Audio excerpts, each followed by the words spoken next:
Hello, this is your Roshan sir, and today we'll talk about the macroeconomics chapter 4. And today's topic is precautions regarding valuated method and the problem of double counting and the ways to avoid it. Before starting this topic, I want to tell you something about the national income. Okay, let's go on the topic. किसी भी country की जो national income होती है उसमें दो तरह के इनकम शामिल होते हैं, ये तो पता चल ही गया होगा। और जिसको नहीं समझ में आया वो एक बार और समझ लो। किसी भी कंट्री के नेशनल इनकम में दो तरह के इनकम शामिल होते हैं। पहला उसका डोमेस्टिक इनकम, ठीक है, और दूसरा एब्रॉड वाला। डोमेस्टिक इनकम यानी जो किसी कंट्री के अंदर इनकम जनरेट होता है, ठीक है, प्रोडक्शन वगैरह से, तो वो इनकम डोमेस्टिक टेरिटरी के अंदर जनरेट होता है। और दूसरा जो इनकम होता है वो एब्रॉड से आता है। जैसे यहाँ की कंपनियाँ जो हैं विदेशों में जा कर के काम कर रही हैं, वहाँ पे अगर कुछ अर्निंग कर रही हैं तो फिर यहाँ भेजती हैं पैसे, तो वो पैसे भी क्या होता है, नेशनल इनकम में काउंट किया जाता है। किसी भी कंट्री के नेशनल इनकम में यानी राष्ट्रीय आय में उसको काउंट किया जाता है, ऐड किया जाता है, ठीक है। यानी domestic income plus abroad income दोनों मिलाते हैं तब जाके क्या बनता है, नेशनल इनकम, राष्ट्रीय आय, कंप्लीट। और अब बात आती है नेशनल इनकम निकालता कौन है, कौन इसको कैलकुलेट करता है। तो इसके लिए एक ऑर्गेनाइजेशन बनाया गया है जिसको हम CSO के नाम से जानते हैं, यानी सेंट्रल स्टैटिस्टिकल ऑर्गेनाइजेशन, ठीक है। सेंट्रल स्टैटिस्टिकल ऑर्गेनाइजेशन ही किसी भी कंट्री का जो नेशनल इनकम होता है वो कैलकुलेट करता है। क्लियर। तो इसके बाद आता है आपका precaution regarding value added method, यानी वैल्यू एडेड मेथड के थ्रू अगर हम नेशनल इनकम निकालते हैं तो वहाँ पे हमें कौन कौन सी सावधानियाँ बरतनी है, ठीक है, उसी के बारे में पढ़ना है। तो चलो देखते हैं कौन कौन सी वो सावधानियाँ हैं जिसको हमको ध्यान में रख करके नेशनल इनकम कैलकुलेट करना है। तो सबसे पहले आता है value of the sale and purchase of second hand goods is not included in the estimation of value added और GDP। यानी जब हम GDP कैलकुलेट करेंगे या वैल्यू एडेड कैलकुलेट करेंगे तो वहाँ पे क्या होगा, जो सेल है या परचेज है सेकेंड हैंड गुड्स का वो इंक्लूड नहीं होगा। क्यों नहीं इंक्लूड होगा, क्योंकि the value of second hand goods is already accounted for during the year they were produce. क्योंकि जो भी गुड्स है सेकेंड हैंड, उसका ऑलरेडी जो भी वैल्यू होगा वो ऐड हो चुका होगा जब उसका प्रोडक्शन हुआ होगा। मान लो कोई बाइक है, बाइक ही क्या, मान लो कोई बाइक है, तो सपोज दैट 2016 का प्रोडक्शन है, वो 2016 मॉडल है, तो 2016 मॉडल है, उसको 2020 में अगर दोबारा सेल किया जा रहा है सेकेंड हैंड रूप में, ठीक है, तो इसका यहाँ जो वैल्यू होगा वो GDP में ऐड नहीं होगा, क्योंकि 2016 में ही उसका प्रोडक्शन के समय उसका जो वैल्यू होगा वो ऐड हो चुका होगा। समझ में आया, इसलिए इसके वैल्यू को हम दोबारा ऐड नहीं करेंगे।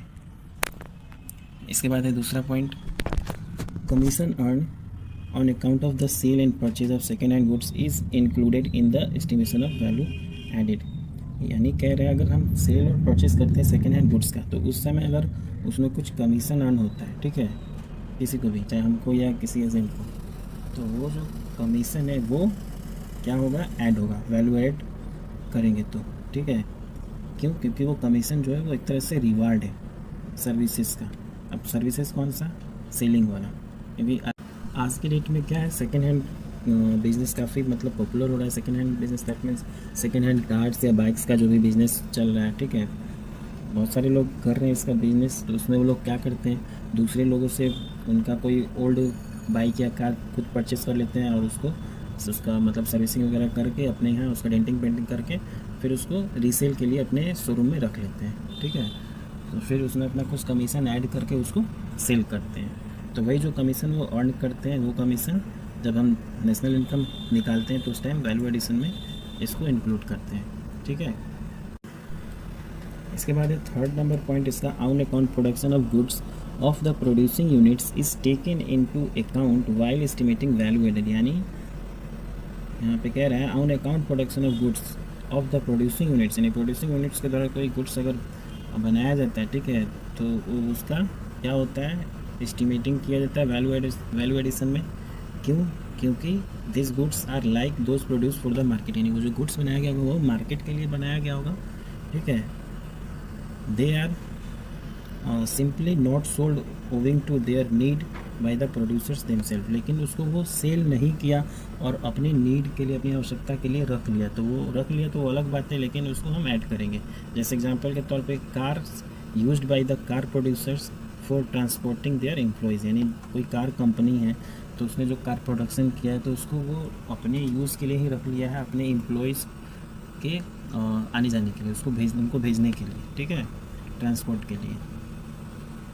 तो इसके बाद है चौथा number point, imputed value of production of self consumption is taken into account, यानी कह रहा है जो भी प्रोडक्शन होगा सेल्फ कंजम्पशन के लिए तो वो क्या होगा, टेकन यानी लिया जाएगा उसको again, because this goods are like those produce for the market, क्योंकि ये भी जो गुड्स प्रोड्यूस हुआ होगा वो भी मार्केट के लिए ही प्रोड्यूस हुआ होगा, भले ही उसको आप अपने निजी यूज़ के लिए रख लिए, लेकिन उसका जो मोटिव था प्रोडक्शन का वो फॉर मार्केट पर्पस ही था, ठीक है। जैसे एग्जांपल के तौर पे wheat produced and consumed by the farming families themselves, यानी जो वीट का प्रोडक्शन होता है तो कोई भी फार्मर वीट का प्रोडक्शन किस लिए करता है, उसको सेल करने के लिए, ठीक है, लेकिन अगर उसका खुद भी तो यूज़ है, खुद भी तो नीड है, तो अपनी नीड के लिए, कंज्यूम के लिए क्या किया, उसमें से कुछ रख भी लिया, तो इसको भी हम क्या करेंगे, ऐड करेंगे।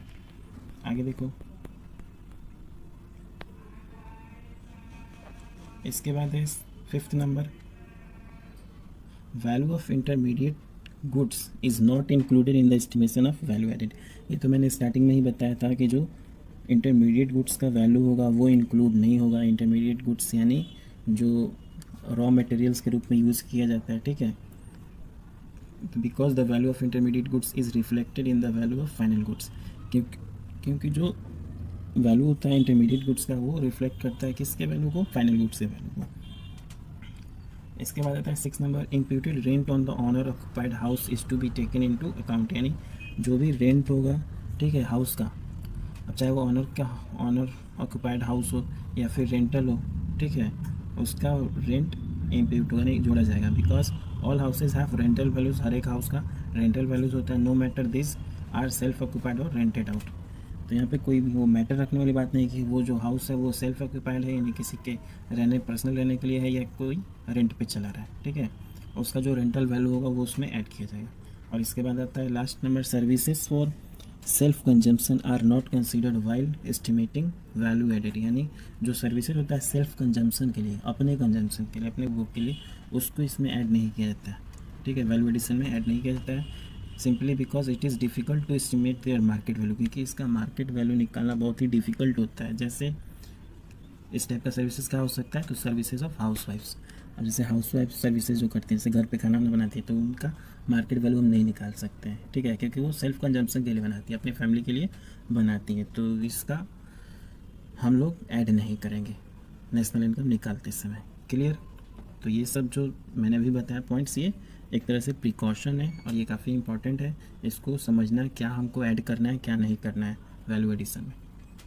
क्लियर? आगे तो इसके बाद आता है problems of double counting and the ways to avoid it, यानी जो डबल काउंटिंग का प्रॉब्लम क्रिएट होता है और जो उससे बचने का तरीका है उसके बारे में भी जानना पड़ेगा, ठीक है। डबल काउंटिंग क्या होता है ये भी जान लो, किसी भी चीज़ का, किसी भी प्रोडक्ट का एक से ज़्यादा बार जब हम उसका वैल्यू ऐड कर लेते हैं तो वो डबल काउंटिंग कहलाता है, ठीक है। तो हम उससे कैसे बच सकते हैं, चलो देखते हैं। इसको सबसे अच्छे तरीके से आप एग्जांपल के तौर पे समझ लो तो जल्दी आसानी से समझ जाओगे लोग। देखो क्या कह रहा है, suppose a farmer produces 1 ton of wheat and sells it for ₹400 in the market to a flour mill, यानी कोई मान लो एक फार्मर है और वो 1 टन व्हीट प्रोड्यूस किया है, उत्पादन किया गेहूँ का 1 टन, और फिर उसको वो सेल कर रहा है कितने में, ₹400 में। किसको सेल कर रहा है, फ्लोर मिल को, ठीक है, यानी आटा चक्की वाले को। As far as the farmer is concern the sale of wheat is a final sale. अगर हम यहाँ फार्मर की बात करें, फार्मर की नज़र से देखें तो फार्मर के लिए जो व्हीट है वो उसका फाइनल गुड्स है, ठीक है, क्योंकि वो फिर अब उसका यूज़ नहीं करेगा, प्रोडक्शन कर दिया, अब उसको क्या कर रहा है, सेल कर रहा है। तो जो सेल होता है वो फाइनल सेल होता है किसी भी इंटरप्रेन्योर के लिए या किसी फार्म वगैरह के लिए जो सेल करते हैं, ठीक है। तो वो उसके नज़र में वो फाइनल सेल है और ये फाइनल गुड्स है, ठीक है। लेकिन जो इकोनॉमिक्स के स्टूडेंट हैं या इकोनॉमिक्स हैं या जो कैलकुलेट करने वाले हैं उनके नज़र में ये फाइनल गुड्स नहीं है। क्यों नहीं है, क्योंकि इसका आगे भी यूज़ होगा, ठीक है। अब चलो आगे पढ़ते हैं तो पता चलेगा तुम लोगों को। ही गेट्स ₹400 फॉर इट, वो उसको सेल किया फ्लोर मिल को एज अ फाइनल गुड्स के रूप में, ठीक है, ₹400 में सेल कर दिया और ₹400 उसको मिल गया. If he does not have to incur any expenditure on the cultivation of wheat, ₹400 becomes the value of his contribution to GDP और the value added by him. कह रहा है अगर उसने फार्मिंग में कोई खर्च नहीं किया है कल्टीवेशन वगैरह करने में, ठीक है, किसी भी तरह का एक्सपेंडिचर नहीं किया है, तो जो 400 उसको मिला है वही उसका टोटल कंट्रीब्यूशन होगा, टोटल वैल्यू होगा जो भी आउटपुट वो किया है, ठीक है, 1 टन गेहूँ का टोटल ₹400 वो अर्न किया, तो वही जो उसका अर्निंग है वही क्या होगा GDP में कंट्रीब्यूट होगा एक फार्मर का, ठीक है, वैल्यू एडेड के थ्रू ऐड होगा ₹400. क्लियर. आगे देखो. The purchase of wheat by flour mill is an intermediate goods. अब अगर वो फ्लोर मिल वाले को बेचा है 400 में, तो जो फ्लोर मिल वाला है उसके लिए जो वीट है वो क्या क्या कहलाएगा, इंटरमीडिएट गुड्स कहलाएगा, क्योंकि वो खरीद के लाया है, ठीक है, तो उसके लिए वो रॉ मटेरियल्स है. अब उसको वो चेंज करेगा, कन्वर्ट करेगा, तो वीट को कन्वर्ट करेगा कैसे, फ्लोर में पीस करके अपने चक्की में, ठीक है, अपने मिल में पीस के उसको चेंज करेगा, फिर उसको सेल कर रहा है कितने में, ₹600 में टू वो बेकर, यानी एक बेकरी वाले को ₹600 में सेल कर रहा है, परचेस किया था 400 में, सेल कर रहा है 600 में, ठीक है. अब कह रहा है the flour mill treats the flour as a final goods. अब जो फ्लोर मिल वाला है वो क्या कर रहा है, वो ट्रीट कर रहा है अपने फ्लोर को ही एज अ फाइनल गुड्स. ये ध्यान देना है, फार्मर अपने वीट को फाइनल गुड्स के रूप में देख रहा था और जो फ्लोर मिल वाला है वो फ्लोर को यानी आटा को अपना फाइनल गुड्स समझ रहा है, ठीक है. अब यही प्रोसेस आगे भी चलेगा. अब फिर यहाँ पे बेकर क्या किया है, but the baker uses it is an intermediate goods. और फिर बेकर उस आटे को खरीदा है, फ्लोर को खरीदा है, तो वो आटा उसके लिए क्या हो गया है, इंटरमीडिएट गुड्स हो गया, यानी रॉ मटेरियल्स हो गया.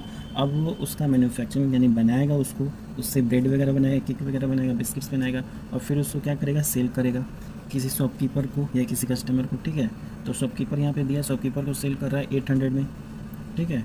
तो अब जो ये सेल कर रहा है, मान लो ये ब्रेड यहाँ पे बनाया है, तो ये जो ब्रेड होगा, ये ब्रेड इसके लिए फाइनल गुड्स है अकॉर्डिंग टू अ बेकर. यानी अगर हम बेकर की बात करें, बेकर की नज़र से देखें, तो जो फाइनल गुड्स है वो क्या है, ब्रेड है, ठीक है. अब इसको पहले वाले से कोई मतलब नहीं है, उसके लिए क्या था, फार्मर के लिए वीट फाइनल गुड्स था, इससे उसको कोई मतलब नहीं. इसका जो फाइनल गुड है वो है ब्रेड, सॉरी, इसके लिए फाइनल गुड्स ब्रेड है. अब आगे देखो क्या कह रहा है, but the shopkeeper it is an intermediate goods. लेकिन जो ये ब्रेड है वो एक शॉपकीपर के लिए क्या है, इंटरमीडिएट गुड्स है, ठीक है, according to the shopkeeper. The shopkeeper sells the entire stock to the bread to the final consumer. अब शॉपकीपर क्या कर रहा है, क्या करेगा, उस पूरे स्टॉक को, ब्रेड के पूरे स्टॉक को किसी कंज्यूमर को सेल करेगा, ठीक है, या तो 1-in-1 करेगा रिटेल में या तो होलसेल में करेगा. तो जो फाइनल कंज्यूमर को सेल करेगा ₹900 में, तो यही इसके लिए फाइनल गुड्स कहलाएगा. आया समझ में. अब देखो सबके नज़रिए से अगर देखें, पॉइंट ऑफ व्यू से, तो सबका जो इंटरमीडिएट गुड्स से चेंज हो रहा है और सबका फाइनल गुड्स चेंज हो रहा है. तो अगर हम सबके फाइनल गुड्स की बात करें, तो सबका फाइनल गुड्स यहाँ हम लोग देखते हैं कि फाइनल गुड्स को ऐड करते हैं, ठीक है. तो अगर कोई नॉर्मल पर्सन है, उसको अगर बोला जाए GDP काउंट करने के लिए, तो वो क्या करेगा, इन्हीं की तरह वो भी सोचेगा ना कि हमारा फाइनल गुड्स क्या है.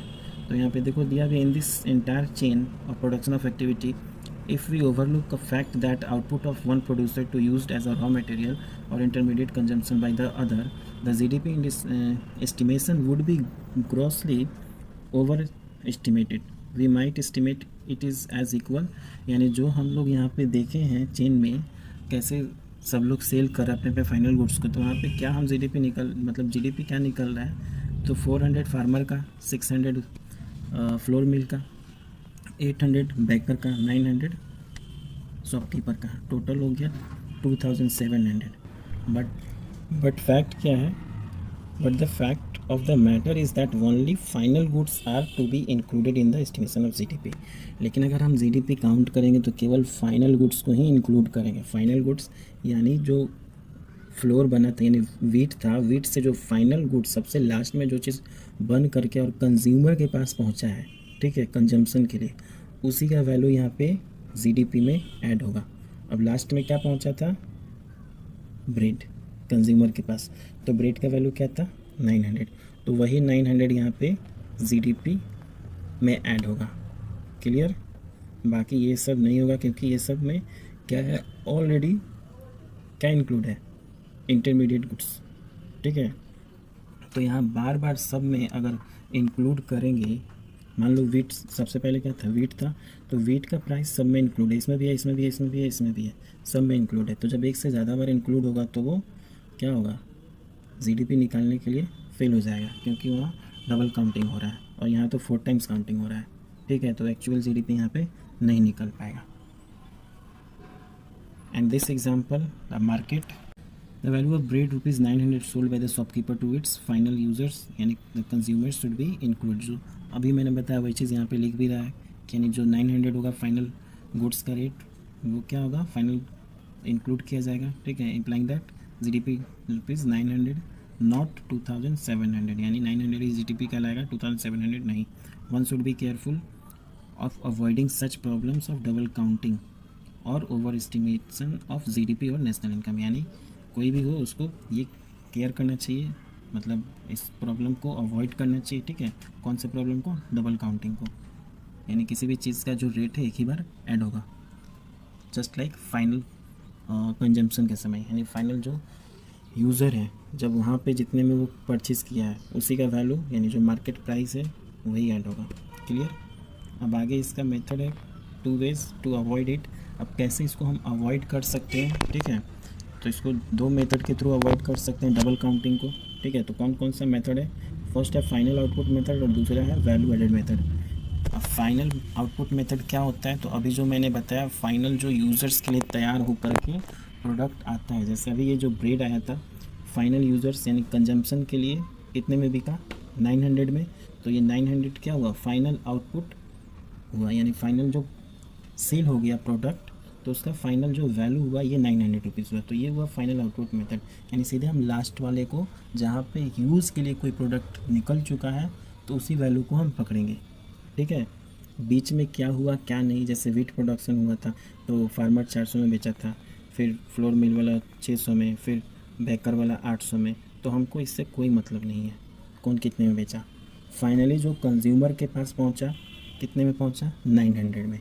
तो लास्ट जो फाइनल इसका वैल्यू हुआ, मार्केट प्राइस जो हुआ 900 हुआ, यही इसमें फाइनल आउटपुट में हम रखेंगे। समझ में आया?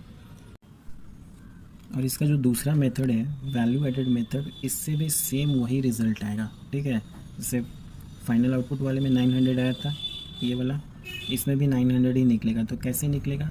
तो जो जो सेल कर रहा है, ठीक है, जो जो उसका सेल करने में वैल्यू ऐड कर रहा है वो अमाउंट इसमें ऐड होता है। जो मैंने स्टार्टिंग में एक इलस्ट्रेशन बताया था टेबल के थ्रू, उसी पे आप लोग समझ सकते हो लोग इसको वैल्यू एडेड में। According to this method sum of the value added by the all producing units within the domestic territory of a country to be considered estimation of GDP. यानी जैसे अभी हम फार्मर की बात करें तो farmer का फाइनल गुड्स कितने का था, 400 का। फिर वो किसको बेचा था, फ्लोर मिल वाले को। फ्लोर मिल कितना में सेल किया था, 600 में सेल किया था ना। परचेज़ कितने का किया था, 400 का परचेज़ किया था। इसमें रेट कितना इंक्रीज़ किया था, वो वैल्यू कितना बढ़ाया था, 200 बढ़ाया था। तो 200 इसमें जीडीपी में, जब हम जीडीपी काउंट करेंगे तो इसमें 200 प्लस करेंगे। और फिर ये 600 में परचेज़ किया था फ्लोर मिल वाला, और उस फ्लोर को क्या किया था, कितने में सेल किया था, 800 में सेल किया था बेकरी वाले को। तो कितना इंक्रीज़ किया, ये भी 200 इंक्रीज़ किया, तो 200 ये यहाँ पे रख दिए। अब फिर ये जो ये बेकरी वाला था वो शॉपकीपर को सेल किया था, कितने में किया था, 900 में। तो 900 में कितना इंक्रीज़ किया, 100 रुपये। तो ये 100 रुपये हम यहाँ पे रख दिए। ठीक है, जो जो वैल्यू ऐड कर रहे हैं, वैल्यू ऐड का मतलब अपने मेहनताना का वो पैसा ऐड कर रहे हैं। ठीक है, जितना मेहनत कर रहे हैं उसको दूसरे रूप में कन्वर्ट करने के लिए, ठीक है, मैन्युफैक्चरिंग करने के लिए, तो जो वैल्यू वो इंक्रीज़ हो रहा है वही वैल्यू यहाँ पे ऐड होता है। क्लियर? तो ये सबको हम प्लस करेंगे, 400 प्लस 200 600, 6 2 8 8 1 9, यानी टोटल फाइनल क्या हुआ, 900। यही 900 हमारा क्या होगा, जीडीपी। क्लियर? दोनों का आंसर सेम आएगा। तो मैं आप लोगों को एक न्यूमेरिकल क्वेश्चन भी बता देता हूँ कैसे जीडीपी कैलकुलेट किया जाता है। चलो यहाँ एक एग्जांपल है, उसके तहत समझ लो। यहाँ पे एग्जांपल में दे रहा है कि 2 फर्म है, एक फर्म ए है, फर्म बी है। ठीक है, दोनों का क्या निकालना है, ग्रॉस वैल्यू एडेड निकालना है या जीडीपी एट फैक्टर कॉस्ट निकालना है। ठीक है, ग्रॉस वैल्यू एडेड बोलो या जीडीपी एट फैक्टर कॉस्ट बोलो, बात बराबर ही है। यहाँ आइटम्स दिया है, sales by firm A 100 lakhs में है, purchase from B by firm A, यानी जो फर्म ए है वो बी से परचेज़ किया है 40 लाख में। फिर purchase from firm A by firm B, जो फर्म ए है वो फर्म बी से परचेज़ किया है 60 लाख में। आगे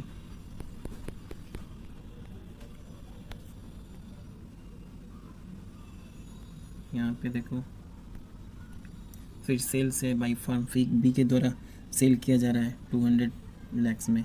क्लोजिंग स्टॉक है ए का 20 है, क्लोजिंग स्टॉक बी का है 35, फिर ओपनिंग स्टॉक ए का है 25, बी का ओपनिंग स्टॉक 45, और यहाँ इनडायरेक्ट टैक्स है दोनों के द्वारा पे किया गया है, ठीक है, ई और बी दोनों के द्वारा इनडायरेक्ट टैक्स पे किया गया है 30 लाख। अब इसको सॉल्व कैसे करेंगे, तो दोनों का अलग अलग हम कैलकुलेट करेंगे, ए का अलग बी का अलग, ठीक है। तो ए का जो भी था, सबसे पहले ए का यहाँ पे सेल बाई फर्म ए, जो सेल था, टोटल सेल करेगा तभी तो इनकम आएगा, तो इनकम आएगा तो जीडीपी में कैलकुलेट होगा, ठीक है। तो जो सेल किया वो लिखेंगे 100 लाख का सेल किया। परचेज़ कितना किया था बी से, अब परचेज़ किया था that means raw materials purchase किया होगा, जिसको हम इंटरमीडिएट गुड्स बोलते हैं। तो इंटरमीडिएट गुड्स यहाँ से माइनस करेंगे, 40 लाख का परचेज़ किया था। चेंज इन स्टॉक, यानी कुछ स्टॉक बचा होगा, ठीक है, तो बचा होगा तो वो निकालने के लिए, चेंज इन स्टॉक निकालने के लिए क्या करते हैं, closing stock minus opening stock, closing में से ओपनिंग को माइनस कर लेते हैं। तो यहाँ पे माइनस में आ रहा है -5 लाख, ठीक है, क्योंकि जो क्लोजिंग था वो 20 था और ओपनिंग है 25, तो घटा देंगे तो -5 आ जाएगा। अब टोटल इसको सॉल्व करेंगे तो यहाँ पे 55 लाख, यानी जो ए का वैल्यू एडेड है वो 55 लाख है। सेम वैसे ही बी का निकालेंगे, बी का टोटल सेल लिखेंगे 2 लाख, परचेज फ्रॉम ए से परचेज़ किया 60 लाख का रॉ मटेरियल्स या इंटरमीडिएट गुड्स। फिर चेंज इन स्टॉक, इसका भी कुछ स्टॉक बचा होगा, तो closing minus opening stock 10 lakh का, इसका भी बचा माइनस में, सबको कैलकुलेट करेंगे तो यहाँ पे 130 लाख, ठीक है। तो इसका बचा 55 लाख, इसका 130 लाख। आगे अब वैल्यू एडेड जो दोनों का है फाइनली, ए का है 55 लाख और बी का है 130 लाख, ये है वैल्यू एडेड दोनों का, ठीक है। अब क्या निकालना है हमको, जीडीपी निकालना है एट फैक्टर कॉस्ट। तो जीडीपी एट फैक्टर कॉस्ट निकालने के लिए दोनों को प्लस करेंगे, 55 लाख और 130 लाख, और क्या माइनस करेंगे, इनडायरेक्ट टैक्स को। नेट इनडायरेक्ट टैक्स 30 लाख का था, दोनों का मिला करके क्वेश्चन में दिया था, तो ये दोनों प्लस करेंगे तो 185 लाख और -30 लाख हो जाएगा 155 लाख। तो जो 155 लाख है ये हमारा क्या है, ग्रॉस वैल्यू एडेड या GDP at factor cost. Clear, समझ में आया? ऐसे ही कैलकुलेट करना है नेशनल इनकम को। तो यहाँ पे केवल जीडीपी कैलकुलेट हुआ है, इसी में अगर हम जीडीपी एट फैक्टर कॉस्ट है ये, इसी में अगर इनकम फ्रॉम एब्रॉड को प्लस कर देंगे तो हमारा नेशनल इनकम निकल जाएगा, ठीक है, समझ में है ना। तो इस वीडियो में फ़िलहाल इतना ही।